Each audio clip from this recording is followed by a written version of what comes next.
টি-20 বিশ্বকাপ জেতাই পুরস্কার শুধু ট্রফি নয়, আছে বড় অঙ্কের অর্থ। 2026 টি-20 বিশ্বকাপ জিতে ভারত পাচ্ছে বিশাল প্রাইজ মানি। তবে আন্তর্জাতিক ক্রিকেট কাউন্সিল বা আইসিসি কাউকে খালি হাতে ফেরাচ্ছে না।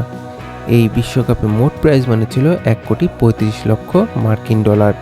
বাংলাদেশি মুদ্রার পরিমাণ প্রায় 164 কোটি টাকার বেশি। এর মধ্যে চ্যাম্পিয়ন দল ভারতের জন্য বরাদ্দ ছিল 30 লক্ষ ডলার, অর্থাৎ বিশ্বকাপ জিতে ভারত পাচ্ছে প্রায় 36 কোটি টাকা। ফাইনালে ভারতের কাছে 96 রানে হেরে রানার্স আপ হওয়া নিউজিল্যান্ড পাচ্ছে 16 লাখ ডলার, বাংলাদেশি মুদ্রায় যা প্রায় 19 কোটি টাকার কাছাকাছি। সেমিফাইনালে হেরে যাওয়া ইংল্যান্ড ও দক্ষিণ আফ্রিকাও পাচ্ছে বড় অঙ্কের অর্থ। দুই দলই পাচ্ছে 7,90,000 ডলার করে, যা বাংলাদেশি টাকায় প্রায় 9 কোটি টাকার বেশি। এবার বিশ্বকাপে সুপার 8 থেকে বিদায় নেওয়া 4টি দল পাচ্ছে অর্থ পুরস্কার।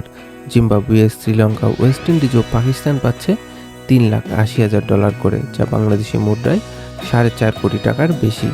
আর গ্রুপ পর্ব থেকে বিদায় নেওয়া দলগুলো পাচ্ছে অংশগ্রহণের অর্থ। প্রতিটি দলই পাচ্ছে 2.5 লক্ষ ডলার, যা বাংলাদেশি টাকায় প্রায় 3 কোটি টাকার বেশি।